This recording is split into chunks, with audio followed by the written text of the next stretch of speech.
नमो तस्स भगवतो अरहतो सम्मा सम्बुद्धस्स। नमामि बुद्धं गुणसागरन्तं नमामि धम्मं सुगतेन देशितं नमामि संघं मुनिराज शावकं। नमो बुद्धाय नमो धम्माय नमो संघाय। श्रद्धालु उपासक उपासिका तथा सधर्म प्रेमी महानुभावहरू, आज मिति 2077 साल पुष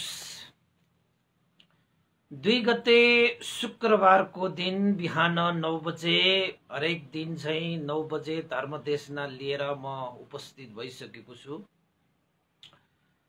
र सदा चाहिँ धर्मदेशना श्रवणको निमित्त फेसबुकमा जोड्नुहुने देश विदेशका सम्पूर्ण श्रद्धावन्त उपासक उपासिका तथा सधर्म प्रेमी महानुभावहरूलाई सदा चाहिँ म भिक्षु विमलो श्री सिद्धिमंगल बुद्ध विहार सिद्धिपुर साना गाउँ थसी महालक्ष्मी नगरपालिका वडा नम्बर 6 बुद्ध मार्ग ललितपुरबाट सबैलाई बिहानीको यो चिसो चिसो मौसममा सबैलाई मैत्रीपूर्ण न्यानो न्यानो स्वागत टक्र्याउन चाहन्छु।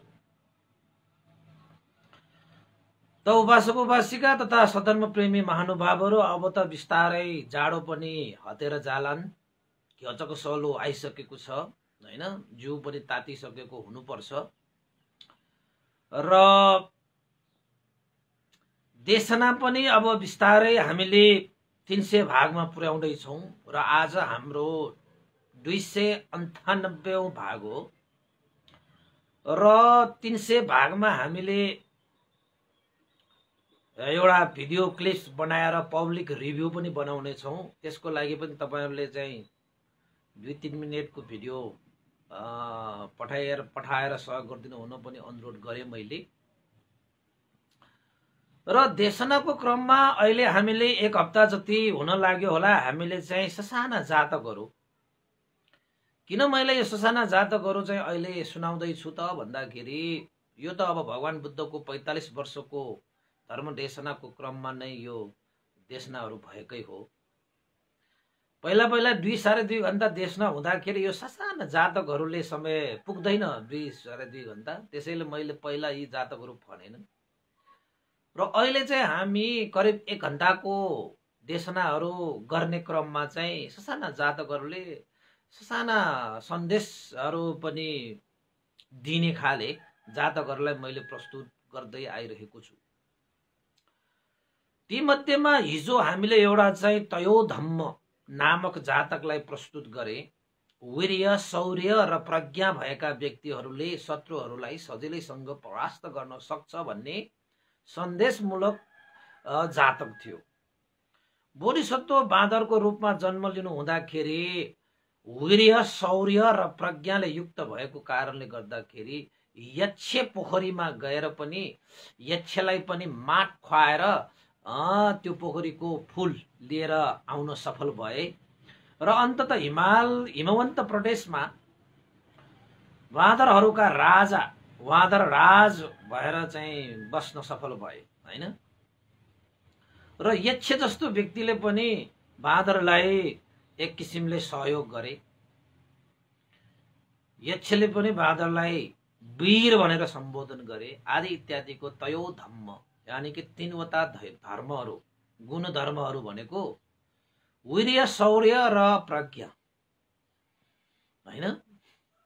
वीर्य भनेको यहाँ दक्षता हो भने शूर भनेको यहाँ शौर्य भनेको यहाँ शूरवीरता र प्रज्ञा भनेको कुशल, यहाँ चाहिँ उपाय कुशलतालाई लिएको छ हैन। हिजो हामीले त्यो एउटा देशना पनि सकायौं। त्यस्तै गरी अहिले एउटा जातक पनि मैले तपाईहरुलाई प्रस्तुत गर्न खोजे। यो जातकको नाम चाहिँ के हो त भन्दाखेरि पुष्परत्त नामक जातकलाई मैले देशना गर्न खोजे। पुष्परत्त नाम चाहिँ सम्झिनुस् है। र यो जातक पनि भगवान बुद्धले कहाँ कसलाई कहिले देशना गर्नु भएको भन्ने विषयलाई अलिकति उजागर गरौं। भगवान बुद्धत्व ज्ञान लाभ गरिसकेपछि 45 वर्षसम्म धर्म प्रचार गर्ने क्रममा जेतवन बिहारमा बसिरहनु हुँदाखेरि नै यो पुफरत जातकलाई देशना गरेको हो। यो जातक चाहिँ अलिकति कस्तो छ भन्दाखेरि प्रकृति रूपमा हेरियो भने यहाँ चाहिँ ठुलै त्याग देखिन्छ,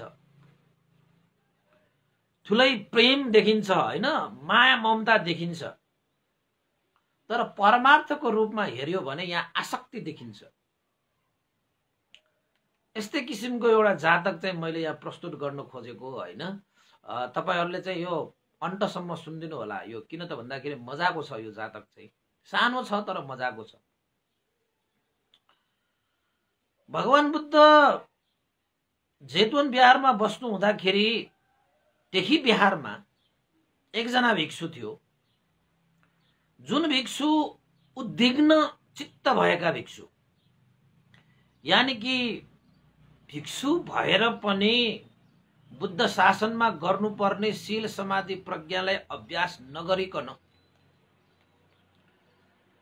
चञ्चल मन लिएर उद्विग्न चित्त लिएर श्रमण भावमा बसिरहेका एकजना भिक्षु, जसले भगवान बुद्धको शिक्षा अनुशासन अनुसार आफूलाई संयम बनाउन सकिरहेको थिएन। हेर्नुहोस् है, भिक्षु भएर पनि त्यस्तो भइरहन्छ। स्मृति राख्न सकिएन भने, संयम गर्न सकिएन भने त्यसले हानि नै गर्छ। तर मनुष्यको जीवनमा हरेक चीजहरु आरमणहरु आइरहन्छ, त्यसलाई चाहिँ मैले सकिरहेको छ कि छैन भनेर हामीले बरोबर हामीले जाँच गरिरहनु पर्छ, आफैले आफैले जाँच गरिरहनु पर्छ। यो पनि एक किसिमले आफूलाई नै संयम बनाउने र आफ्नो क्षमता वृद्धि भयो भएन भन्ने र जाँच लिने एउटा विधि जस्तै हो। त त्यो एउटा चाहिँ उद्विग्न भिक्षु, जसले बुद्ध शासनमा प्रवचित भइकन पनि अरु भिक्षुहरूले जस्तै शील समाधिको प्रज्ञाको अभ्यास नगरिकन असंयमित भएर चञ्चल भएर गर्नुपर्ने कार्यबाट वञ्चित रहेर मनलाई चञ्चल बनाएर एकोहोरो आफ्नै पाराले प्रवचित जीवन बिताइरहेका बेलामा उसका चाहिँ आयुष्मान साथीहरू भनौं न, अरु भिक्षुहरूले चाहिँ के सोचे त भन्दाखेरि यो भिक्षु त कस्तो रहेछ, सम्पूर्ण घर परिवार श्री सम्पत्ति नाम सबै जात बाट सबै त्यागेर आएर पनि भगवान बुद्धको जस्तो शुद्ध ब्रह्मचारी यो शासनमा प्रवचित भइकन पनि साक्षात भगवान बुद्धको उपदेश सुन्न पाए तापनि यो भिक्षुले धर्मले जस्तो शिक्षा दिइरहेको छ त्यस्तै उसले अभ्यास गरिरहेको छैन। शील पनि पालन गरिरहन सकिरहेको छैन, समाधि पनि वृद्धि गर्न सकिरहेको छैन र प्रज्ञाको क्षेत्रमा पनि पुग्न सकिरहेको छैन। यो भिक्षुले आफूलाई संयमित बनाउन सकिरहेको छैन। उद्विग्न चित्त भएका यो भिक्षुलाई भगवान बुद्धको यो यस्तो विशुद्ध शासनमा पनि लाभ हुनु पर्ने जति पनि आनिसंशहरू छन् ती लाभ भने अब यसलाई पटक्कै हुने छैन। कस्तो अबुझ रहेछ, कस्तो अज्ञानी रहेछ, कस्तो अल्छी रहेछ, कस्तो चञ्चल रहेछ, कस्तो उद्विग्न चित्तको भिक्षु रहेछ भनेर समकालीन भिक्षुहरूले कुरा काट्न थाले, निन्दा गर्न थाले। हे भिक्षु, तिमी यसरी उद्विग्न चित्त भएर बुद्ध शासनमा बस्यो भने त तिमीले हीराको खानीमा गएर पनि हीरा बोकेर नआएर विनाश भएका हानि भएका व्यक्ति जस्तो हुनेछौ। बुद्ध शासन भनेको त हीराको खानी हो, यो त ज्ञानको खानी हो। भगवान बुद्धले देशना गरेको अनुसार तिमीले आफूलाई संयमित बनाउनु पर्दैन, तिमीले आफूलाई शील समाधि प्रज्ञामा आफूलाई चाहिँ ढाल्नु पर्दैन भनेर साथीहरूले भन्दाखेरि पनि त्यो भिक्षुले, उद्विग्न चित्त भएको त्यो एउटा भिक्षुले आफूलाई संयमित बनाउनै सकेको होइन। हुन त भिक्षु भइरहेको छ, तर चाहिँ उद्विग्न चित्तको के चञ्चल असंयमित हैन, शील समाधि प्रज्ञाको अभ्यासै नगर्ने, त्यसरी अवस्था देख्दाखेरि अरू भिक्षुहरूले भगवान बुद्धलाई यो जानकारी दिनुभएछ। भगवान बुद्धले त्यस्तो उद्विग्न चित्त भएको त्यो भिक्षुको बारेमा सुन्ने बित्तिकै महाकरुणा राखेर त्यसो भए त्यो उद्विग्न चित्त भएको त्यो भिक्षुलाई मेरो सामुन्ने चाहिँ उपस्थित गराऊ, करुणा चित्त राखेर है। त्यसपछि अरू भिक्षुहरूले त्यो उद्विग्न चित्त भएको भिक्षुलाई गएर भने, हे मित्र, हे आयुष्मान, भगवान बुद्धले तिमीलाई बोलाउनु भएको छ। भनिसकेपछि त्यो उद्विग्न चित्त भएको भिक्षु पनि भगवान बुद्धको सामुन्ने हाजिर भएछ। अनि भगवान बुद्धले सोध्नुभयो, हे भिक्षु, के तिमी तथागतको यस्तो शुद्ध ब्रह्मचारी शासनमा पनि शील समाधि प्रज्ञाको अभ्यास नगरिकन तिमी उद्विग्न चित्त भएर बसेका हौ भनेर सोद्धाखेरि त्यो भिक्षुले सत्य कुरा नै जवाब दिए, हो भगवान शास्ता, मलाई पनि थाहा छ कि यो शासन शुद्ध विशुद्ध शासन हो। यसमा शील समाधि प्रज्ञाको अभ्यास गरेर महान आनिसंस प्राप्त गरिन्छ, मलाई थाहा छ। तैपनि मैले आफूलाई संयमित राख्न सकेको छैन। मेरो चित्त उद्विग्न चित्त भइरहेको छ भगवान शास्ता, यो कुरा सही हो भनेर भिक्षुले स्वीकार्नुभयो। अनि स्वीकारिसकेपछि भगवान बुद्धले भन्नुभयो, किन तिमी चाहिँ उद्विग्न चित्त भएर बसिरहेका छौ? के को कारणले तिमीलाई उत्तेजित बनाइरहेको छ? किन तिमीले आफूलाई संयमित बनाउन सकिरहेका छैनौ? शील पालन गरिरहन सकिरहेका छैनौ, समाधि वृद्धि गर्न सकिरहेका छैनौ, प्रज्ञाको क्षेत्रमा तिमी चाहिँ पाइला टेकिरहन सकिरहेका छैनौ। के कारण हो? के कुराले तिमीलाई उत्तेजित बनाइरहेको छ भनेर भगवान बुद्धले प्रश्न गर्नुभयो। अनि भगवान बुद्धले प्रश्न गर्ने बित्तिकै त्यो भिक्षुले त झुटो कुरा बोल्दैन। त्यसपछि त्यो भिक्षुले के भने त भन्दाखेरि, हो भगवान शास्ता, मलाई एउटा विषयलाई यति उत्तेजित बनाइरहेको छ कि त्यो कारणले गर्दाखेरि मैले आफूलाई संयमित बनाउन सकिरहेको छैन। मेरो चित्त उद्विग्न भइरहेको छ।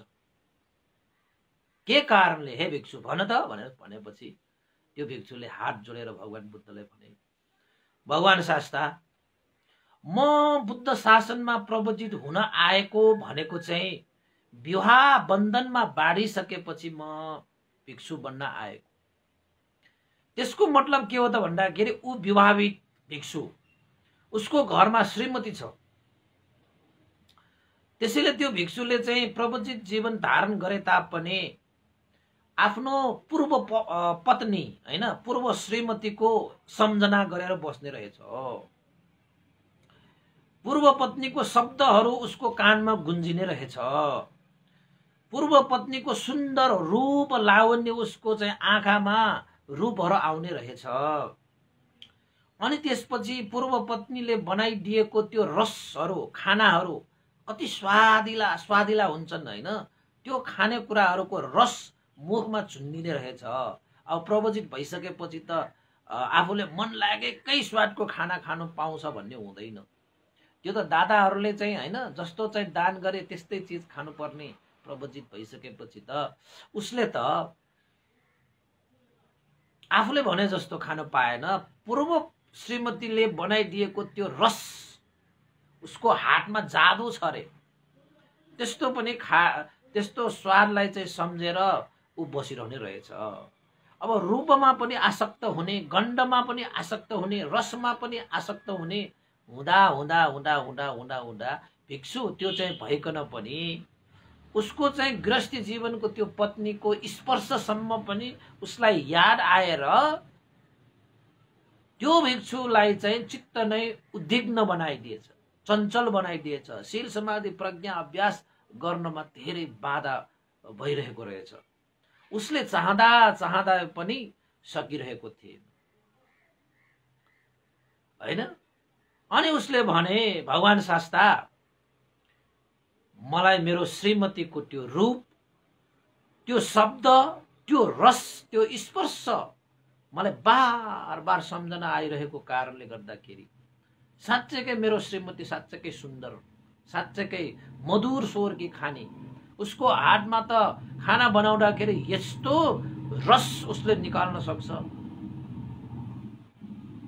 त्यसैले ती कुराहरूले, पूर्व पत्नीको सम्झनाले, पूर्व पत्नीसँगको त्यो समय बिताएको, त्यो चाहिँ अब व्यवहार गरेको, त्यो बोली, त्यो व्यवहारको कारणले गर्दाखेरि मैले आफूलाई संयमित बनाउन सकिरहेको छैन। मलाई त्यही पूर्व पत्नीकै आरमणहरूले मलाई खिचिरहेको छ। त्यसैले मेरो चित्त उद्विग्न भइरहेको हो भगवान शास्ता। त्यही पूर्व पत्नीको सम्झनाले मलाई उत्तेजित बनाउँछ भगवान शास्ता, उत्तेजित बनाउँछ भनेर चाहिँ त्यो भिक्षुले भगवान बुद्धलाई सही सही कुराहरू सबै सुनाइदिन्छ। यद्यपि भगवान बुद्धलाई थाहा थियो। त भगवान बुद्धले किन सोध्नु भयो त भन्दाखेरि त्यहाँ अरू भिक्षुहरूलाई पनि त्यो कुरा थाहा दिनको निमित्त भगवान बुद्धले सोध्नु थियो। बिचरा त्यो भिक्षु त्यागी त भएर आए, तर घर गृहस्थी बसिसकेका भिक्षुहरू बसिसकेका भएर त्यागी हुन आएका कारणले गर्दाखेरि उसले आफूलाई सम्हाल्न सकेन, हैन? गाह्रो हुन्छ। अब कोही मान्छेहरू चाहिँ विवाह नगरिकन भिक्षु हुन्छन्, कोही मान्छेहरू घर गृहस्थीमा बसिसकेपछि अनि बल्ल भिक्षु बन्ने आउनेहरू पनि थुप्रै थिए भगवान बुद्धको समयकालमा पनि, अहिले पनि छन्। अहिले पनि बिहा गरेर आएका, हैन, सबै छोराछोरीहरू नै भएका कोही कोही यसले त त्याग गरेर चाहिँ भिक्षु बन्न आइरहेका भिक्षुहरू पनि छन्, हैन? अब तर प्राय गरी चाहिँ बुद्ध शासनमा चाहिँ अविवाहित, हैन, बाल्यकालदेखि नै भिक्षु बन्नेहरू थुप्रै छ, हैन? अब बुद्ध शासनमा भगवान बुद्धले जुन बेला श्रद्धा आउँछ त्याग गर्ने, जुन बेला गृहस्थ जीवनलाई त्याग गरेर प्रवचित धारण गर्ने श्रद्धा हुन्छ, त्यही बेलामा नै बुद्ध शासनमा प्रवचित हुन सक्छ। त्यसको लागि चाहिँ प्रावधान छ। त्यो प्रावधान पूरा गर्नुभयो भने जुनसुकै समयमा पनि प्रवचित हुन सक्नुहुन्छ, जो कोही पनि। तर त्यसको लागि प्रावधान चाहिन्छ, हैन? अहिले त्यो प्रावधान यहाँ भनिराख्दाखेरि लामो होला, हैन? त्यसपछि भगवान बुद्धले त्यो उद्विग्न चित्त भएको भिक्षुलाई भन्नुभएछ, हे भिक्षु, तिमी किन आफ्नो चाहिँ पूर्व पत्नी प्रति यसरी आसक्त भइरहेका छौ? किन उप्रति यसरी तानिएका छौ? किन उप्रति तिमी उत्तेजित भइरहेका छौ? जुन श्रीमतीलाई त तिमीले त्याग गरेर तिमी प्रवचित भइसकेका छौ। अब तिम्रो जीवनको मार्ग नै बेग्लै भइसकेको छ। तिमी आफ्नो पूर्व पत्नी प्रति यति आसक्त भएर बस्यौ भने तिमीले जुन उद्देश्य राखेर बुद्ध शासनमा प्रवचित भएका छौ नि, त्यो तिमीले पूरा गर्न सक्दैन। त्यो व्यर्थको कुरा भइसकेको छ। हे भिक्षु, पहिला पनि तिमीले आफ्नो श्रीमती प्रति आसक्त भएर तिमीले आफ्नो जीवनलाई सुलीमा चढाएका छौ। सुलीमा मात्र चढाएका होइनौ, सुलीमा चढेर तिमीले आफ्नो जीवन नरकीय जीवन बिताएका छौ। पहिला पनि तिमी श्रीमती प्रति त्यत्तिकै आसक्त थियौ। त्यो आसक्तको कारणले गर्दाखेरि तिमी सुलीमा चढ्नु पर्यो र नरकगामी हुनु पर्यो। अहिले पनि तिमी त्यसरी नै आफ्नो श्रीमती प्रति, त्याग गरेर आइसकेको श्रीमती प्रति पनि तिमी त्यसरी आसक्त भएर बस्यौ भने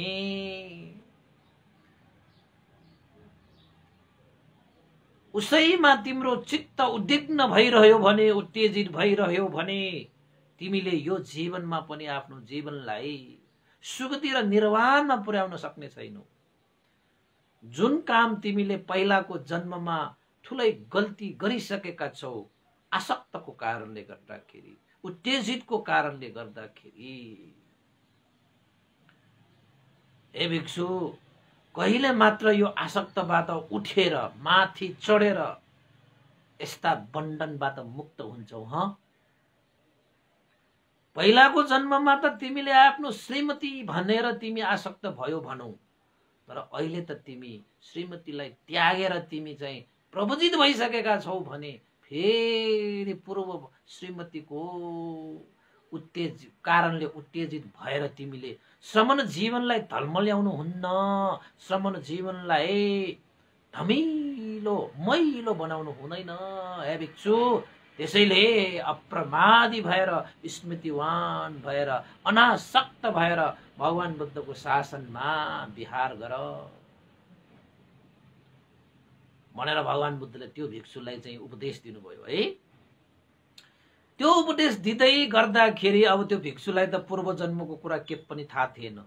अब भगवान बुद्ध त सर्वज्ञ, उहाँ त दिव्य चक्षु पनि प्राप्त भएका, पुव्य निवासानुसति ज्ञान हैन, पूर्व जन्मका सारा कुराहरूलाई देख्न सक्ने, बुझ्न सक्ने, जान्न सक्ने त्यस्तो ज्ञान भएको व्यक्ति हैन, सर्वज्ञ प्राप्त बुद्ध भएपछि त थाहा भइहाल्छ। त्यसपछि भगवान बुद्धले त्यो भिक्षुलाई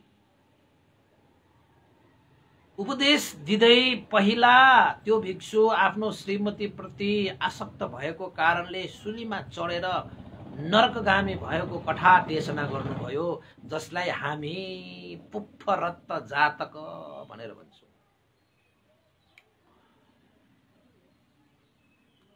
अतीत कालमा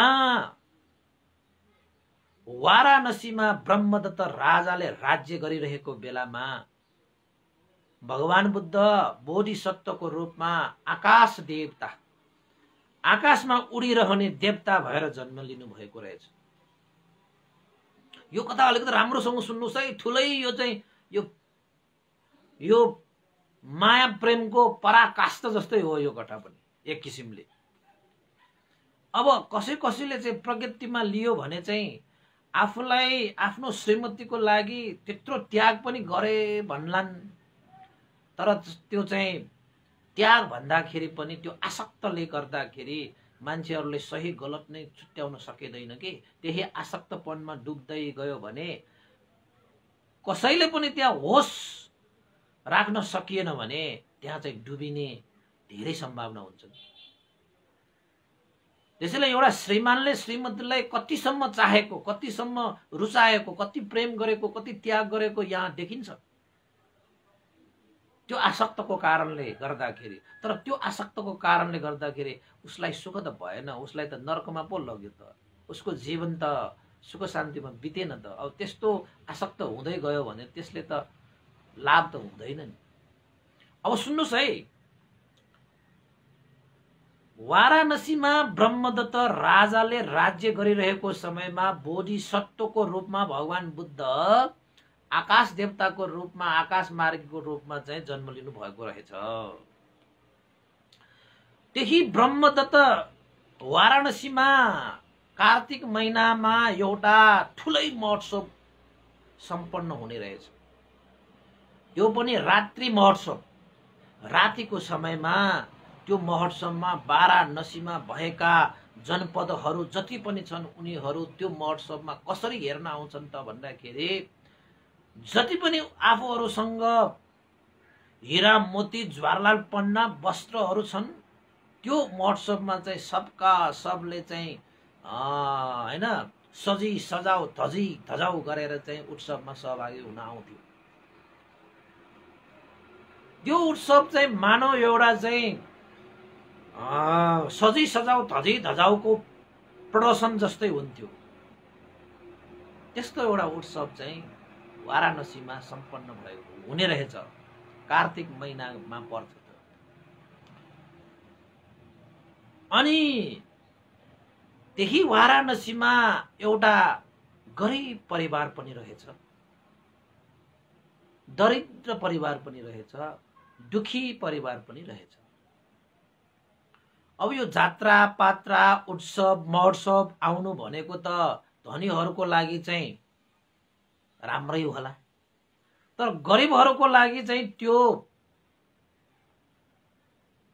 हाम्रो भन्छन् नि दशा आएको जस्तो के दशा आएको जस्तो। किन त भन्दाखेरि गरिबहरूको लागि त अब लाउने खाने पिउने हैन उत्सव मनाउनको निमित्त खर्च व्यवहार गर्नको निमित्त धेरै कठिनाइ हुन्छ, तर धनीहरूको लागि त जहिले पनि उत्सव जस्तै हुन्छ। त्यो एउटा समस्या चाहिँ थियो, पहिला पनि थियो। वाराणसीमा उत्सव हुँदाखेरि त आफ्नो आफूसँग भएका घर गहनाहरू लगाएर हैन वस्त्रहरू लगाएर एकदम सजी सजाउ तजी तजाउ गरेर पुरुषहरू महिलाहरू वृद्धहरू बालकहरू बालिकाहरू हैन साराका सारा त्यो कार्तिक रात्रि महोत्सवमा सहभागी हुन्थ्यो। तर यता पर्यो एउटा गरिब परिवारलाई चाहिँ फसाद पर्यो। अब वर्षमा एकचोटि आउने त्यो महोत्सवमा सहभागी नहुँदाखेरि पनि नमज्जा। अब सहभागी हुन जाउँ आफूहरूसँग कुनै त्यस्तो राम्रो खाले वस्त्रसम्म पनि छैन, गरगहनाको त कुरै छाडौँ। तर त्यो महोत्सव भने कस्तो त भन्दाखेरि गरगहनाहरूले चाहिँ सजी सजाउ धजी तजाउ वस्त्रहरू लगाएर आउने र आफूहरू चाहिँ छुत्रो छात्रो लुगा लगाएर कुनै गरगहना नै नभइकन जाँदाखेरि अलिकति लाज लाग्ने स्वभाव भइहाल्छ सबैलाई हैन। त्यसपछि त्यो गरिब परिवारमा श्रीमान चाहिँले के सोचे त भन्दाखेरि अब हामी त गरिब दरिद्र दुखी, हामीसँग त आफूले चाहे जस्तो के पनि छैन, त्यसैले अब उत्सवमा त जानै पर्यो। अब जीवनमा कहिलेकाहीँ उत्सवमा सहभागी पनि हुनुपर्छ। साराका सारा वाराणसी जनपदहरू चाहिँ सहभागी हुने त्यो उत्सवमा आफूहरू नहुँदाखेरि खल्लो भइहाल्छ। त्यसैले आफ्नो श्रीमतीलाई जेन तेन सहभागी गर्नको निमित्त पुरानो कपडालाई नै धोएर सुकाएर हैन अहिलेको हिसाबमा त भन्ने हो भने आइरन जस्तो लगाएर त्यसलाई चाहिँ सफा पारेर श्रीमती चाहिँलाई भनेछ, ए श्रीमती यो सालको यो कार्तिक महोत्सव सम्पन्न गर्नको निमित्त अब यही वस्त्र लगाएर जानु सिवाय हामीसँग कुनै अर्को उपाय छैन। अब मेरो सवालमा भन्ने हो भने मसँग भएको पनि अब नेपाली भाषाबाट भन्ने हो भने यस्तै अब लुगा फाटा दौरा सुरुवालले भनौँ न हैन। अब त्यति बेला त दौरा सुरुवाल भनिँदैन, तैपनि अहिलेको हिसाबबाट अब यही एउटा चाहिँ दौरा सुरुवाल छ।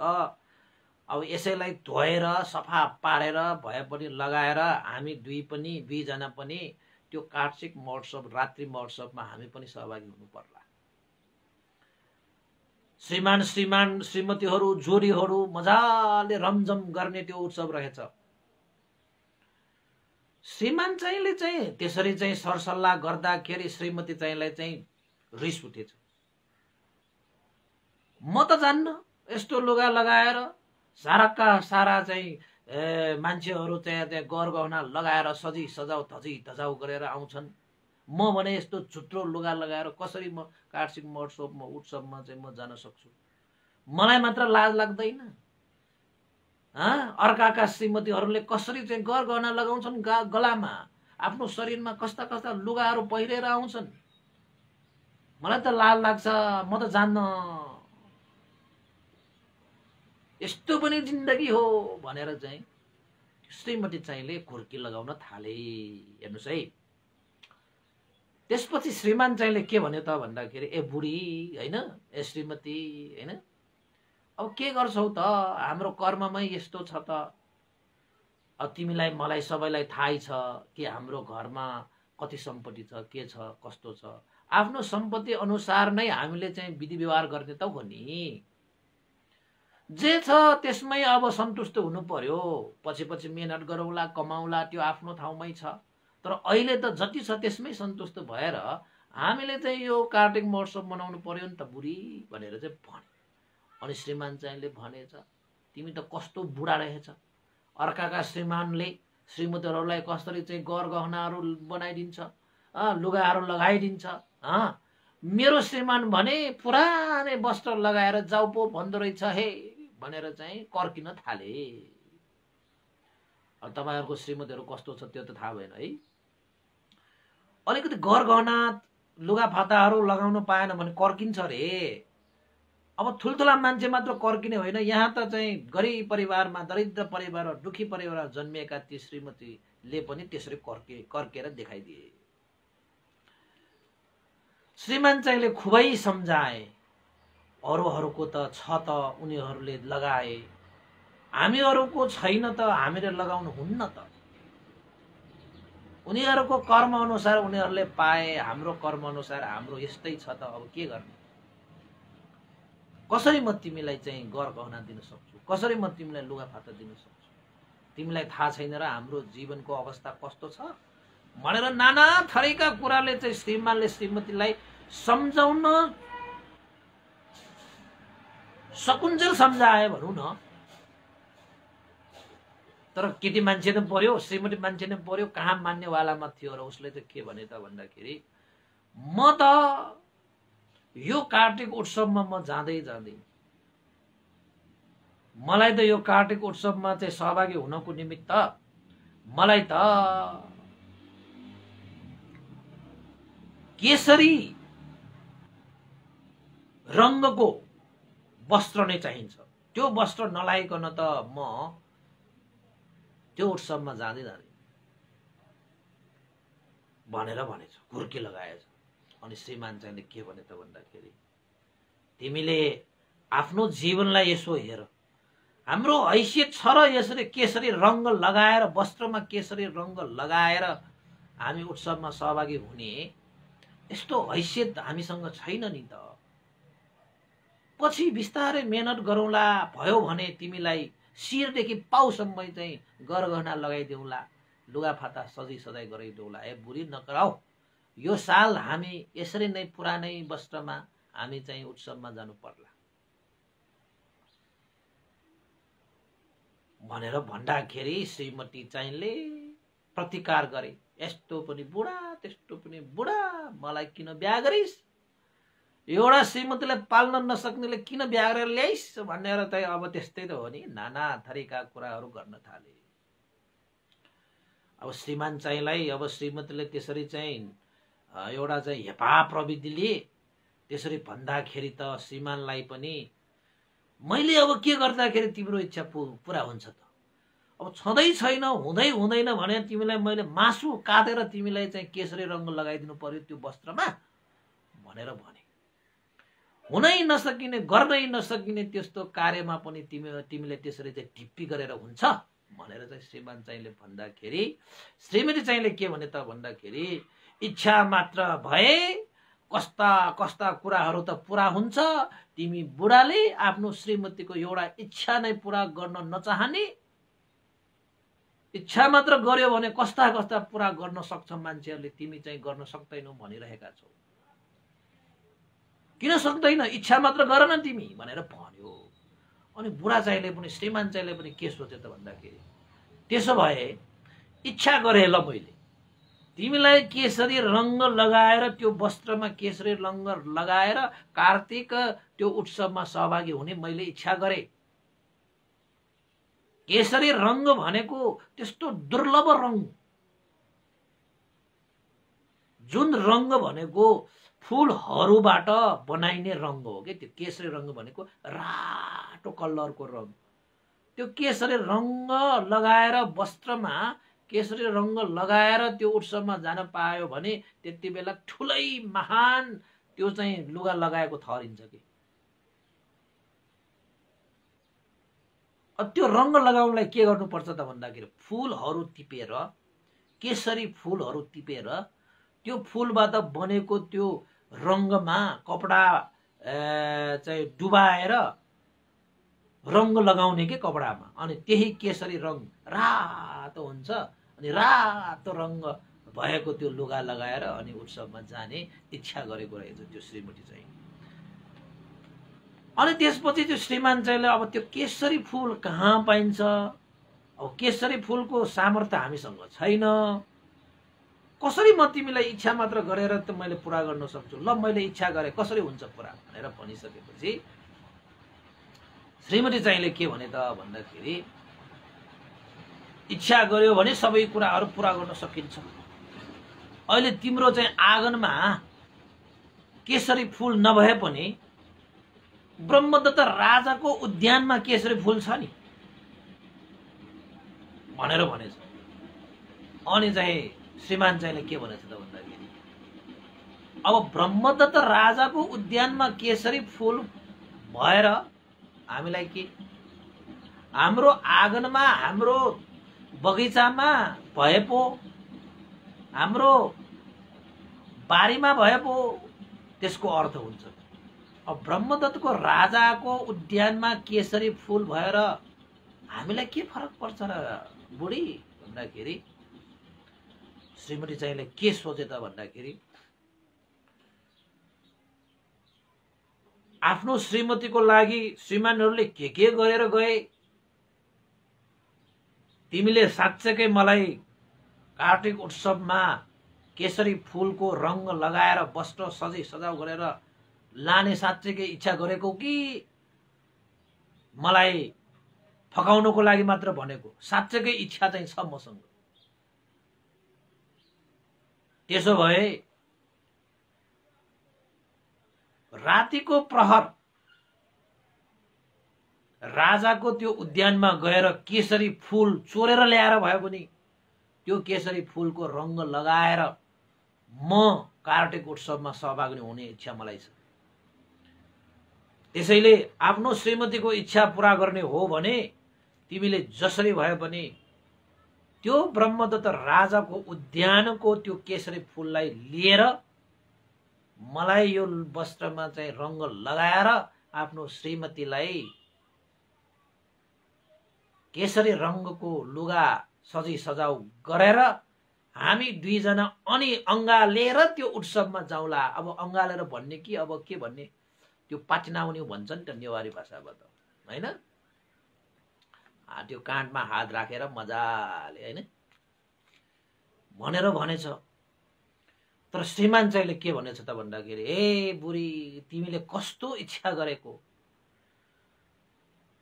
ब्रह्मदत्तको त्यो उद्यानमा केसरी फूल भएको त्यो उद्यान सानो तिनो सुरक्षाले घेरिएको उद्यान त होइन। यक्षहरू राक्षसहरू जस्ता बलिया बलिया सेनाहरूले घेरेर राखेको त्यस्तो उद्यानमा पनि कहीं मैले चाहिँ फूल चोरेर ल्याउन सक्ला र?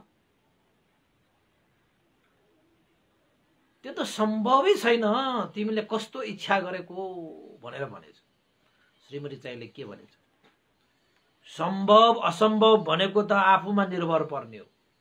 असम्भव भन्ने के छ र? तिमीले इच्छा गर्यौ भने दिउँसो नभए रातिको प्रहर भए पनि त्यो फूललाई चोरेर ल्याए त त्यही केसरी फूलको रंग लगाएर यो वस्त्रमा रातो रंग लगाएपछि हामी दुईजना कति मक्ख परेर त्यो चाहिँ कार्तिक उत्सवमा जान पाउनेछ। त्यसैले जहाँ इच्छा त्यहाँ उपाय हो नि। त्यसैले रातिको प्रहर भए पनि मलाई त त्यो केसरी फूलको रंग ल्याउनै पर्छ तिमीले भनेर श्रीमती चाहिँले भनिसकेपछि श्रीमान चाहिँले पनि आखिरमा श्रीमतीको त्यो टिप्पी, श्रीमतीको त्यो इच्छा, श्रीमतीले गर्नुभएको चाहनालाई नकार्न नसकेर श्रीमान चाहिँले आखिर त्यो आफ्नो श्रीमतीलाई भने ठिकै छ बुढी, तिमी बिना त मेरो जिन्दगी के छ? यो जीवनमा जे छ मेरो तिमी भन्नु तिमी मात्रै हो। तिम्रो इच्छाको लागि मैले आफ्नो ज्यानै दाउमा राखेर भए पनि ब्रह्मदत्त राजाको त्यो उद्यानमा रातिको प्रहर गएर पनि मैले त्यो केसरी फूल चोरेर ल्याउने छु। तिमीले अब चिन्ता नगर, हामी दुईजना त्यो केसरी फूलको रंगले रंगाएर रातो वस्त्रमा सजी सजाउ गरेर हामी अंगालेर अंगालो मारेर कार्तिकको त्यो रात्रिको महोत्सवमा अवश्य सहभागी हुनेछौँ भनेर श्रीमान चाहिँले आखिरमा श्रीमतीलाई त्यो वचन दिइहाले। ल हेर्नुहोस् है, मान्छेहरू बाध्यतामा परेर भनौँ, आफ्नो मान्छेको चाहनामा परेर भनौँ, आफ्नो हैन मान्छेको इच्छा पूर्तिको लागि भनौँ, जस्तोसम्म हद पार गर्न पनि तयार हुनु रहेछ। हेर्नुहोस् है, त्यसपछि त्यो श्रीमान चाहिँ गएछ। अब दिउँसो त सम्भवै थिएन, त्यो चाहिँ केसरी फुललाई चोडेर ल्याउने सम्भवै थिएन। अब श्रीमती चाहिँ मक्ख परे, ओहो मेरो श्रीमानले अब मलाई केसरी फुलको रंग लगाएर वस्त्रमा सजी सजाउ गरेर दुईजना अङ्गालेर त्यो तपाईको के भन्छ कार्तिक उत्सवमा जान पाउने भो भनेर यता श्रीमती चाहिँ रातिको प्रहर चाहिँ अब निन्द्रा नै हैन लाग्ने कुरा चाहिँ भएन। निदाउँदै ननिदाउँदै कन कुरिरहे, कहिले मेरो श्रीमान आउला र मैले केसरी फुलको त्यो रंग लगाएर मेरो वस्त्र सजी सजाउ गरेर आहा महाजनहरू जस्तो भएर म पनि त्यो उत्सवमा सहभागी हुनेछु भनेर यता चाहिँ कुरेर बसिरहेकी भयो। उता चाहिँ श्रीमान रातिको प्रहर ब्रह्मदत्त राजाको बगैँचामा गएर केसरी फुल चोर्न गएछ। ठुल्ठुला प्रखालहरू थिए, सेनाहरूले घेरिरहेका थिए, कतैबाट पनि कुनै पनि मौका थिएन त्यो उद्यानमा छिर्ने। पहरा खुबै बलियो थियो। त्यसैले त्यो मान्छेले के सोचे त भन्दाखेरि यो सैनिकहरूको आँखा छलेर उद्यानमा गएर केसरी फुल टिपेर फेरि फर्किनु भनेको त असम्भवै छ। त्यसैले यो जुन पर्खाल छ, यही पर्खाललाई पाल पारेर, पर्खाललाई हैन इँटाहरू चाहिँ भट्काएर भए पनि पर्खाललाई पाल पारेर नागेर त्यहाँबाट भित्र गएर मात्रै केसरी फुल लिएर त्यही पालबाट फर्कियो भने मात्रै सम्भव होला। तर ब्रह्मदत्त राजाका ती सैनिकहरू साह्रै चतुर, साह्रै सजग भएर बसिरहेको देखेर त अब त्यही उपाय बाहेक अरू नदेखेपछि त्यो पर्खालमा पाल पार्न थाले के त्यो श्रीमान चाहिँले, त्यो गरिब होइन श्रीमान चाहिँले। त्यसैले कहिलेकाहीँ उपासक यो गरिबी भनेको साह्रै दुःख कि गरिबीको कारणले गर्दाखेरि मान्छेहरूले यो गर्नुहुन्न भन्ने कुरा थाहा हुँदै पनि गर्न बाध्य पार्छ कि। त्यसैले गरिबी जस्तो ठुलो रोग, गरिबी जस्तो ठुलो दुःख पनि छैन कि। त्यसैले गरिब भएर जन्मिनु पनि साह्रै दुःख हो, तर गरिब भएर मर्नु चाहिँ भएन कि। हामी त्यो पहिलाको कर्मको कारणले गरिब हुने हो नि। त्यसैले गरिब नहुनको निमित्त तपाईले के गर्नुपर्छ? दान गर्नुपर्छ। दान। आफूसँग भएको श्री सम्पत्तिलाई त्याग गरेर आएका व्यक्तिहरू हरेक जन्ममा श्री सम्पत्तिबाट परिपूर्ण भएर जन्मिन्छ। त्याग भनेको छैन, दान भनेको छैन। लोभी भएर मात्र बसिरहने व्यक्तिहरू चाहिँ हरेक जन्ममा गरिब भएर जन्मिन्छ के। अनि गरिब भएर जन्मिँदाखेरि चाहिँ अभाव हुन्छ हैन, बाध्यता हुन्छ, समस्या हुन्छ। अनि चाहिँ पाप गर्नुहुन्न भनेर थाहा पाउँदै पनि गर्नु बाध्य हुन्छ कि। अब यहाँ पनि त्यो श्रीमान चाहिँ आफ्नो श्रीमती अब एक त गरिब भयो, पहिलाको कर्मको कारणले भयो। अर्को आफ्नो श्रीमतीप्रति असाध्यै उत्तेजित, असाध्यै आसक्त भएर आफ्नो श्रीमतीको कुरालाई काट्न नसकेर आफ्नो श्रीमतीको इच्छालाई पूरा गर्नको निमित्त र कार्तिक उत्सवमा चाहिँ आफ्नो श्रीमतीसँग अङ्गालेर कार्तिक उत्सवमा सहभागी हुने ठुलै चाहना भएको कारणले गर्दाखेरि ब्रह्मदत्त राजाको बगैँचामा केसरी फूल चोर्नको निमित्त पर्खाल पाल पार्न थाले। एउटा इँटा निकाले, दुईटा इँटा निकाले। अब त्यो पनि अरू सेनाहरू त्यहाँ तम तयार पहरेदारहरू थिए। अब यिनीहरूले देख्ने बित्तिकै त उसलाई पक्रिहाल्छ। अब ब्रह्मदत्त राजा भनेको चाहिँ कस्तो राजा त भन्दाखेरि साह्रै कडा राजा।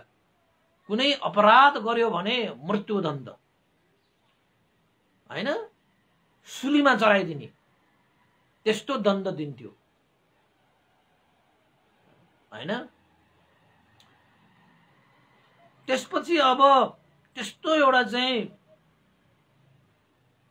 भयंकर अवस्थालाई पनि चुनौती दिएर आफ्नो श्रीमतीको लागि त्यो श्रीमानले पर्खाल पाल पारे। बिस्तारै बिस्तारै सजग हुँदै हुँदै पाल पार्न थाले। पहरेदारहरू पनि ओहोर दोहोर गर्दै थिए, तैपनि पहरेदारहरूले चाल पाउन सकिरहेको थिएन। त्यो चोर, त्यो श्रीमान चाहिँ त्यो केसरी फूल चोर्न गएका त्यो चोरले चाहिँ पहरेदारहरूले केही सुईको नपाउँदाखेरि झन् मनोबल वृद्धि भयो। झन्झनै पाल पार्न थाले, झन्झनै पाल पार्न थाले। हुँदा हुँदा हुँदा हुँदा पाल पार्दै पार्दै रहँदाखेरि सफल होला कि जस्तो हुँदै थियो। यता श्रीमती चाहिँ पर्खिरहेको थियो, उसलाई पनि निन्द्रा लागिरहेको थिएन हैन। यता श्रीमान चाहिँले ज्यानै दाउमा राखेर भए पनि श्रीमतीको इच्छा पूरा गरेर आफ्नो पनि अँगालेर उत्सवमा जानको निमित्त गर्दै गर्दाखेरि त पर्खालमा पाल पारेको कारणले गर्दाखेरि इँटाहरू निकालेको नमिल्दाखेरि त्यो पर्खाल सबै घर्र भड्किएछ। त्यहाँ भड्किने बित्तिकै पहरेदारहरूले त पर्खालै भड्किसकेपछि पहरेदारले त नदेख्ने कुरै भएन। उनीहरू हर्र डगुडेर आउँदाखेरि त त्यो केसरी फूल चोर्न आएको त्यो श्रीमान त्यो चोर चाहिँलाई च्याप्पै समाएछ।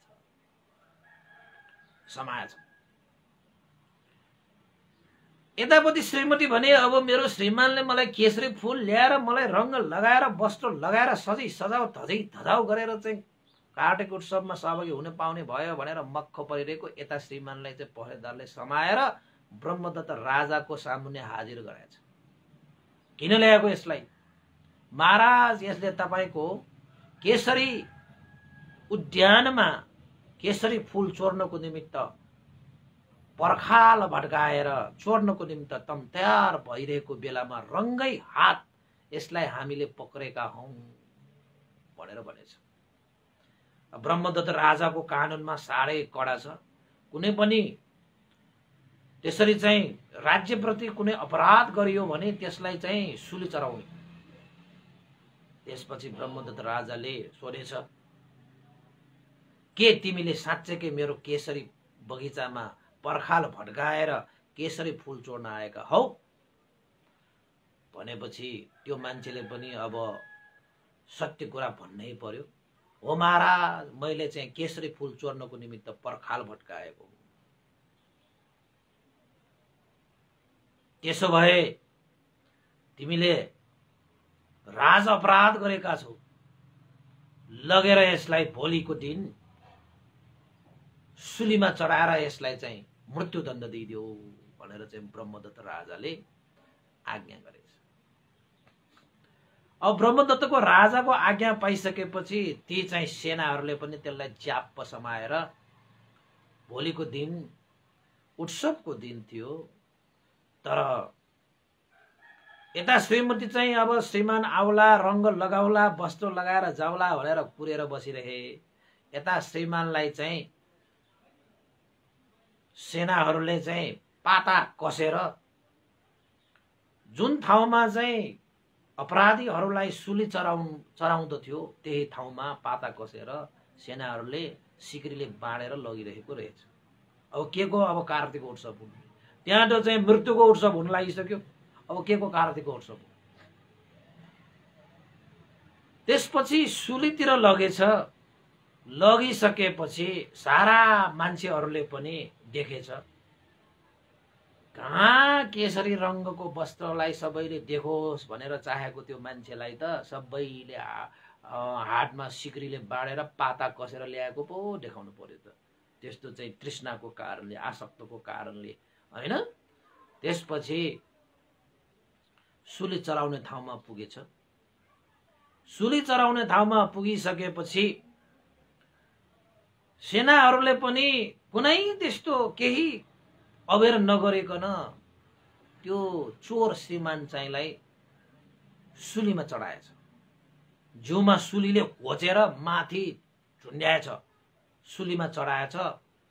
यति कष्ट हुन्थ्यो कि रगतहरू बगिरहेको थियो, घाउहरू भइरहेको थियो।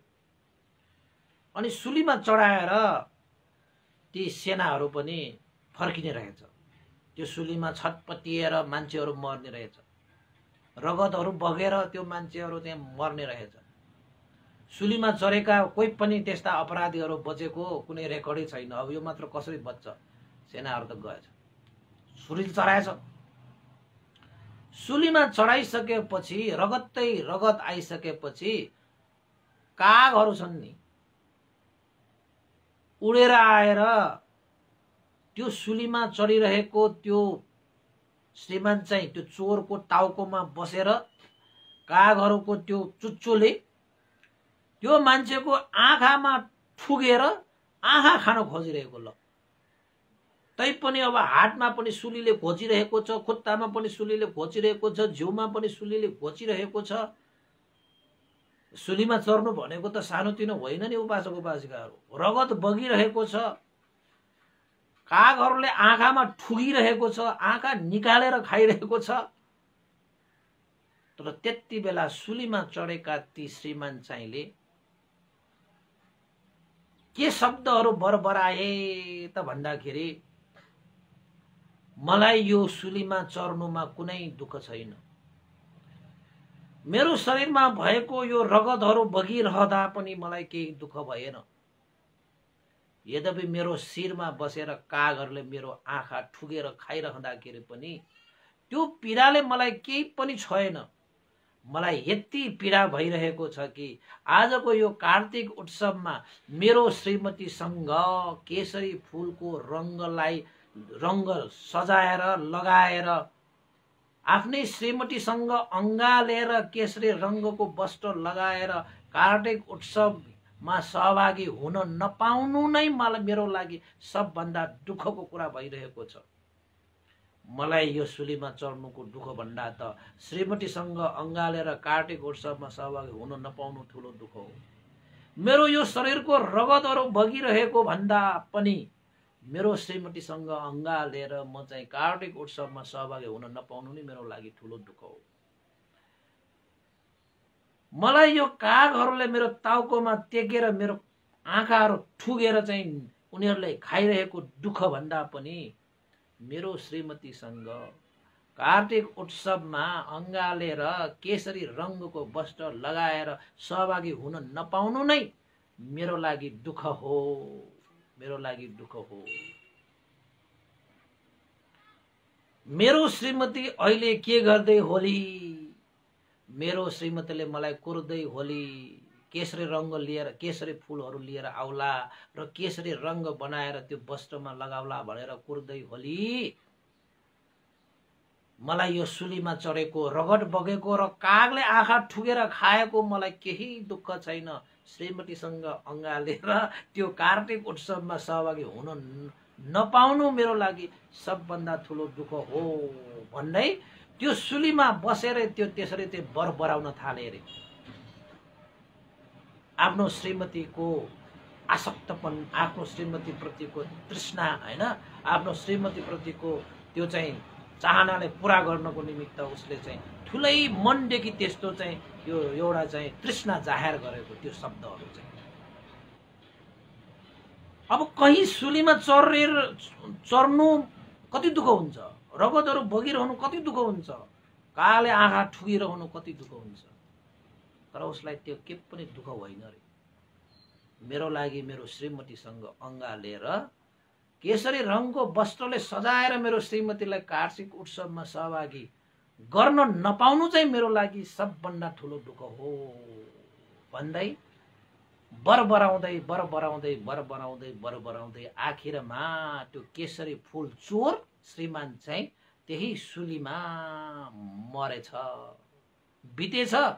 त्यहाँबाट चाहिँ श्रीमती प्रति त्यसरी आसक्त भएर मरेर गएको कारणले गर्दाखेरि, तृष्णामा परेर मरेर गएको कारणले गर्दाखेरि त्यो केसरी चोर, त्यो चाहिँ श्रीमान चाहिँ बिचरा श्रीमतीको इच्छा आकांक्षा पूरा गर्ने भनेर एउटा अपराधिक कार्यमा सहभागी भएर सुलीमा चढेर मरेर गएपछि पनि उसलाई सुख भएन, त्यहाँबाट मरेर गएर ऊ नरकमा झरेछ, नरकगामी भएछ।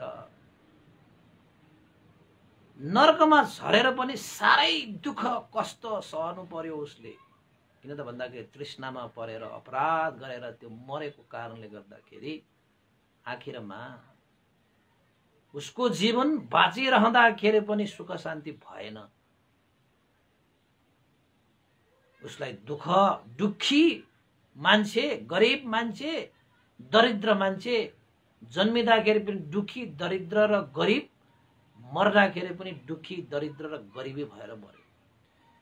त्यसैले दुखी, गरिब, दरिद्र भएर जन्मिनु चाहिँ दोष होइन, दुखी, गरिब, दरिद्र भएर मर्नु चाहिँ दोष हो कि। त्यसले जो कोही पनि दुखी, गरिब, दरिद्र भएर जन्मिए तापनि हरेस चाहिँ नखानुस्, पुरुषार्थ गर्नुस्, मेहनत गर्नु, परिश्रम गर्नुस्, मर्दाखेरि चाहिँ खुसीका साथ आफ्नो जीवनमा लागेको दुखी, गरिब र दरिद्रको थप्पालाई मेटेर मर्न सिक्नुस्। तर यो मान्छे आफ्नो श्रीमतीको प्रतिको तृष्णा, आसक्त, हैन, बाध्यता आदि इत्यादि सही गलत चुन्न नसकेर मरेर जाँदाखेरि नरकमा गए। यता श्रीमती पनि मर्सममा सहभागी हुने अवस्था पनि आएन, यता श्रीमान चाहिँ पनि अब सुलीमा चढेर नरकमा गए। त्यसैले आफ्नो सामर्थ्य, हैन, आफ्नो अवस्था भन्दा पनि माथिको ओभर इच्छा गर्ने, चाहना गर्ने हुन्छ भने त्यहाँ पनि अपराधिक कार्यहरू वृद्धि हुन सक्छ। त्यसैले सबैले आफूलाई चिन्नु पर्थ्यो। त्यो श्रीमती चाहिँले आफ्नो परिस्थितिलाई नचिनेर चाहना इच्छा मा मात्रै बाँच्ने भएको कारणले श्रीमान चाहिँलाई त्यस्तो अपराधिक कार्यमा सहभागी हुन बाध्य बनाइदिएछ। र श्रीमान चाहिँले पनि यो त हुनै नसकिने, यो अपराधिक कार्य हो, यो सही कार्य होइन भनेर चाहिँ निर्क्युल निकाल्न सकेन। गरिब हुनु, दरिद्र हुनु, दुखी हुनु पहिलाको जन्मको कर्मले पनि हुन सक्छ। गरिब दुखी गरिब हुनु भनेको चाहिँ दोष होइन नि। तर गरिब दुखी दरिद्र भए पनि एउटा इमानदार अनि सच्चा, सत्यमा लाग्ने भएर बाँच्न सक्यो भने मर्दाखेरि त सुगति निर्वाण पाइन्छ नि।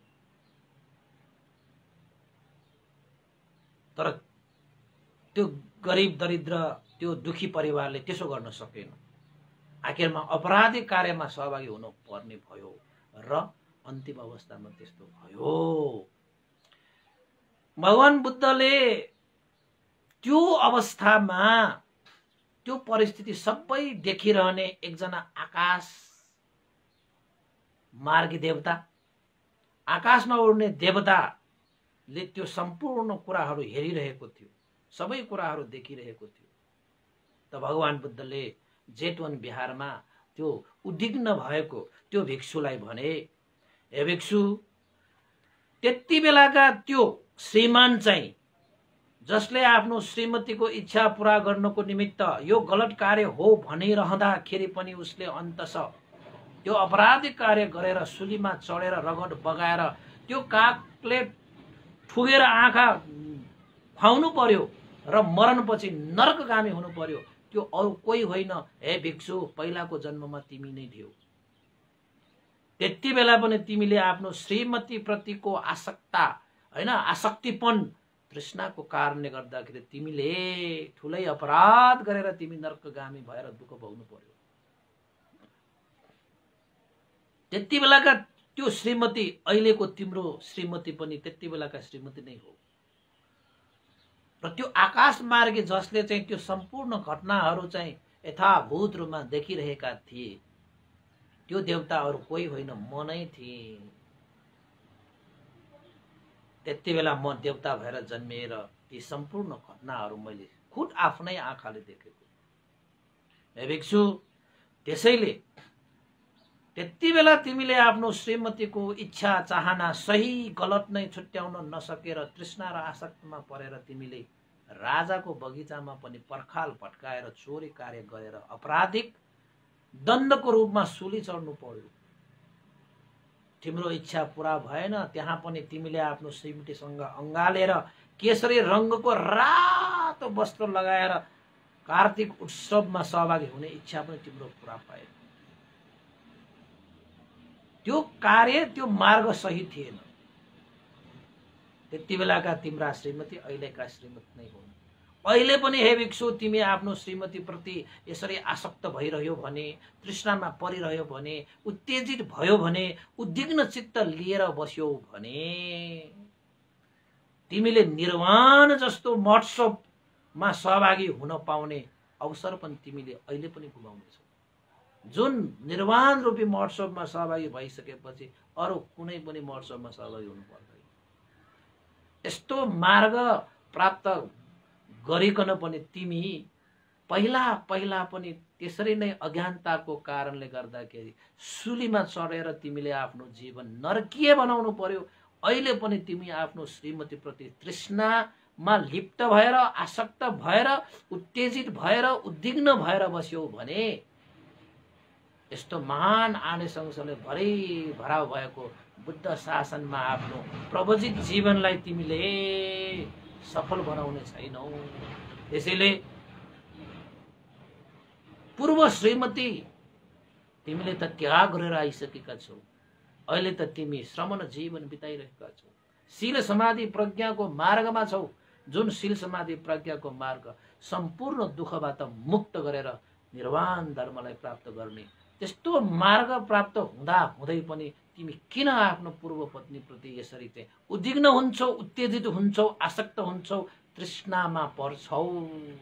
हे भिक्षु, अप्रमादी हुन सिक, प्रमादी नहो, आफ्नो जीवनलाई सार्थक तुल्याऊ भनेर भगवान बुद्धले ती भिक्षुलाई चाहिँ धर्म देशना गर्नु हुँदाखेरि अन्य भिक्षुहरूले पनि त्यो धर्म देशना सुनिरहनु भएको थियो। भगवान बुद्धको अन्तिम धर्म देशना सकिसकेपछि त्यो उद्विग्न चित्त भएको त्यो भिक्षुले पनि भगवान बुद्धको देशनालाई सहर्ष हृदयमा स्वीकारिसकेपछि त्यो भिक्षुले धर्मचक्षु लाभ गरे, श्रोतापन्न फलमा प्रतिष्ठित भए र अन्य भिक्षुहरू पनि यो कथा सुनिसकेपछि यसरी तृष्णामा भुल्नु, आसक्त हुनु, उद्विग्न हुनु, उत्तेजित हुने कारणले गर्दाखेरि जीवनलाई नरकीय बनाउँदो रहेछ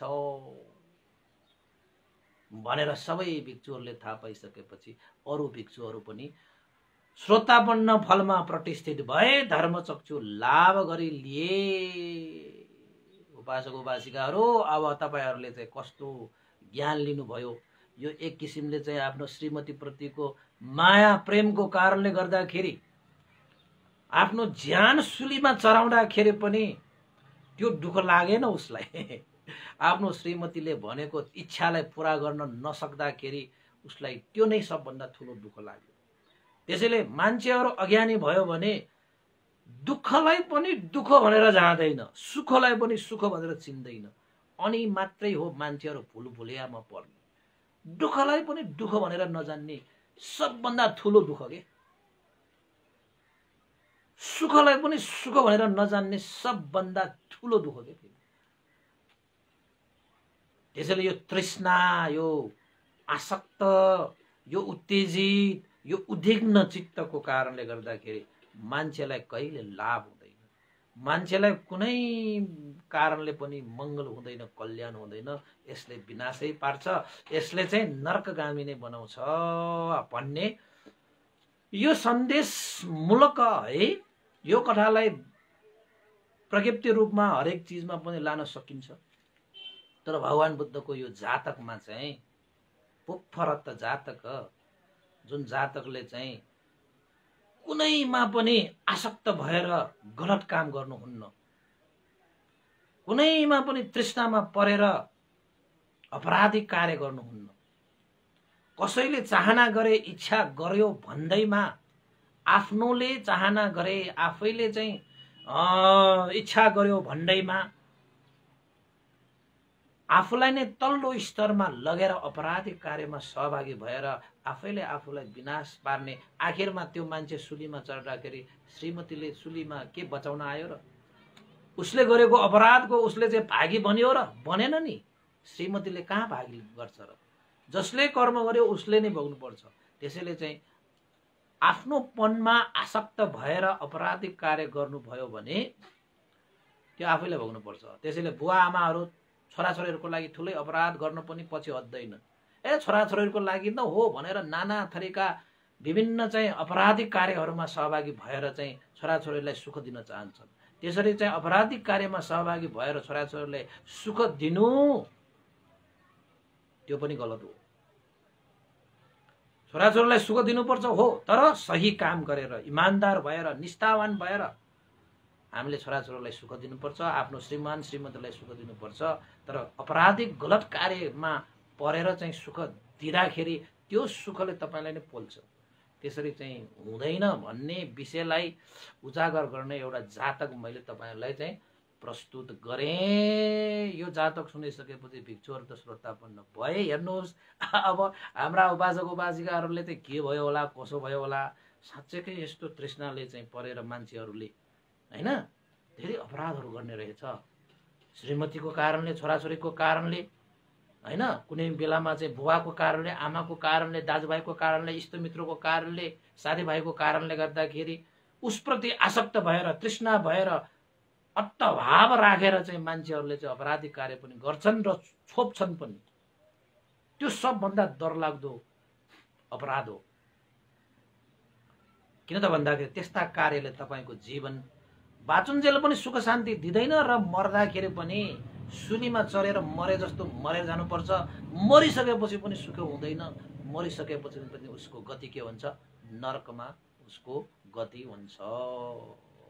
ल उपासक उपासिका, आजको उपदेश मैले यहीँ सकाएँ। सबैलाई धेरै धेरै साधुवाद छ र अन्तमा अब पुण्यानुमोदन गरौँ है। अब 2 दिन बाँकी छ हाम्रो 300 भाग हुनको निमित्त। त्यसैले चाहिँ उपासक उपासिकाहरूले अन्तमा यो देशनाहरू चाहिँ 300 भाग पुगेको सन्दर्भमा आफूलाई लागेको केही अनुभवहरू चाहिँ 2-3 मिनटको भिडियो बनाएर पठाइदिनु होला। अब केही उपासक उपासिकाहरूले चाहिँ पठाइरहनु भएको छ हैन, तपाईहरुले पनि पठाइदिनु होला, सहयोग गरिदिनु होला। र 300 भागमा हामी फेसबुकमा हामी पोस्ट गर्ने छौं पब्लिक रिभ्यूको हिसाबबाट हैन। र आज हाम्रो 298 भागमा छौं र 79 भोलि हुन्छ र पर्सि 300 भाग हुन्छ। हुँदा हुँदा 1 दिन 2 दिन भन्दा भन्दै 300 भाग पुगिसकेको छ। यतिन्जेल साथ सहयोग दिनुहुने सम्पूर्ण उपासक उपासिकाहरूलाई धेरै धेरै साधुवाद व्यक्त गर्न चाहन्छु। र आज पनि बिहानै उपासकहरू चाहिँ देशना सुन्ने उपासकहरू चाहिँ बिहारमा आउनु भएर चाहिँ उहाँहरूले भन्तेलाई भेटेर चाहिँ आर्थिक सहयोग पनि गरेर जानु भएको थियो हैन। मैले उपासक उपासिकाले भन्ने गरेको धेरै यसरी चाहिँ दान गरेर लिएर आउनु पर्दैन भनेर भन्दा पनि उपासक उपासिकाहरू आइरहनु भएको हुन्छ। उहाँहरूको श्रद्धाको कदर पनि गर्नु आवश्यक छ हैन। त्यसैले चाहिँ आजको देशना पनि सुन्नु भएकै होला है। गरिब भएर पनि अपराधिक कार्यमा सहभागी भएका विषयहरू हामी गरिब भए पनि इमानदार भएर, इज्जतवान भएर हैन, एउटा निष्ठावान भएर बाँच्न सिकौं हैन। अब गरिबीको कारणले गर्दाखेरि चाहिँ नाना थरीकाको कुराहरुमा धकेलिन्छ। यद्यपि धनी मान्छेहरु मात्र धकेलिदिने भनेको होइन, धनी मान्छेहरु पनि फेरि आसक्त भयो भने, तृष्णा भयो भने, चाहे धनी होस् चाहे गरिब होस् त्यस्तै हुन्छ हैन। तर चाहिँ यहाँनिर यो कथामा चाहिँ गरिब भएको कारणले बाध्यतामा पनि पढेको, त्यस्ता बेलामा नै हामीले परीक्षा लिने हो। जुन बेला परीक्षा लिन्छ त्यही बेलामा हामीले पास गर्नुपर्छ हैन। गरिबीले पनि परीक्षा लिन्छ, तृष्णाले परीक्षा लिन्छ, आसक्तले परीक्षा लिन्छ, अज्ञानताले परीक्षा लिन्छ। हरेक समयमा परीक्षा लिँदाखेरि त्यसमा उत्तीर्ण हुनु चाहिँ बुद्धिमानी हो है। यस्तै यस्तै कथाहरू सुन्नुहुने उपासक हुनुहुन्थ्यो हैन। पुरुषोत्तम श्रेष्ठ, रमिला श्रेष्ठ ग्वारको ललितपुरबाट आज बिहान भेट्न आउनु भएको रहेछ। उहाँहरूले चाहिँ विभिन्न चाहिँ आर्थिक सहयोगदेखि लिएर विभिन्न चाहिँ भन्टेलाई आवश्यक पर्ने खाद्यान्न भोजनको लागि पनि थुप्रै सरसामानहरू पनि उहाँले दान गर्नुभएको छ। उहाँले आर्थिक सहयोगको रूपमा पनि 12,400 आर्थिक सहयोग पनि प्रदान गरेर जानु भएको छ। उहाँहरूलाई धेरै धेरै साधुवाद छ। उहाँहरूको परिवारलाई पनि सुख शान्ति समृद्धि छाओस् भन्ने आशिका पनि व्यक्त गर्न चाहन्छु। र उहाँले चाहिँ अब देशना सुन्दा सुन्दै घरमा पनि भगवान बुद्ध स्थापना गर्ने उहाँले इच्छा व्यक्त गर्नुभएको छ। अब त्यसको लागि समय मिलाएर गरौँला भनेर मैले पठाएँ। प्रतिष्ठा गर्नुपर्छ, प्रतिस्थापन गर्नुपर्छ भनेर पनि पठाएँ। उहाँहरू पनि खुसी हुनुभयो। त्यसको लागि उहाँहरूको सबैलाई धेरै धेरै साधुवाद छ। र आजको दिनमा जन्मदिन पर्नुहुने हाम्रा उपासिका है, हाम्रो उपासिका हुनुहुन्छ। हाम्रो हिजो हाम्रो प्रवेश दाइले पनि यहाँ मेसेज पठाउनु भएको छ। आजको दिन 2 गते है, हाम्रो कविता साक्य उपासिका हाम्रो कठिनदाता परिवारमै हुनुहुन्छ। उहाँको पनि जन्मदिन परेको कारणले परित्राण पाठ गर्ने आदि इत्यादि उहाँले श्रद्धा व्यक्त गर्नुभएको छ। र उहाँले 555 आर्थिक सहयोगको परित्राणको लागि पनि उहाँले यी सेवाबाट पठाउनु भएको छ। उहाँहरूलाई धेरै धेरै साधुवाद। जन्मदिनको उपलक्ष्यमा शुभ मङ्गल कामना पनि व्यक्त गर्न चाहन्छु। अन्तिममा अब सबै हामीले अब पुण्यानुमोदन गरौँ, सबैको उन्नति प्रगति, सबैको सुख शान्तिको लागि पुण्यानुमोदन गरौँ। बितेर जानुभएका श्रद्धेय गुरुवर ज्ञानपूर्णिक मास्तिपुरी भन्ते लगायत बितेर जानुभएका श्रद्धेय गुरुवर स्याडो उपनिधा विवंश लगायत सम्पूर्ण तपाईँहरूका ज्ञाति बन्धुदेखि लिएर गुरु आचार्य जति पनि बितेर जानुभएका छ उहाँहरूलाई यो पुण्य लाभ होस्। त्यस्तै देवताहरू, सत्व प्राणीहरू र अमनुष्यहरूलाई पनि यो पुण्य लाभ होइ, सबैको हित मङ्गल कल्याण होस् र तपाईँहरू सबैको जय होस्, मङ्गल होस्, कल्याण होस् भनेर पुण्यानुमोदन गरौँ। सबैले साधुकार भनिदिनु होला। साधु साधु साधु। इदं नो ज्ञातिनं होतु सुखितावन्तु ज्ञातयो। इदं नो ज्ञातिनं होतु सुखितावन्तु ज्ञातयो। इदं नो ज्ञातिनं होतु सुखितावन्तु ज्ञातयो। एतावता सम्मेहि सम्भतं पुण्यसम्पदं सब्बे देवानुमोदन्तु सर्वसम्पत्तिसिद्धिया। एतावता सम्मेहि सम्भतं पुण्यसम्पदं सब्बे सत्तानुमोदन्तु सर्वसम्पत्तिसिद्धिया। एतावता सम्मेहि सम्भतं पुण्यसम्पदं सब्बे भूतानुमोदन्तु सर्वसम्पत्तिसिद्धिया। साधु साधु साधु भवतु सर्वमङ्गलं। सबैको दिन मङ्गलमय होस्, कल्याणमय होस्। सबैलाई साधुवाद।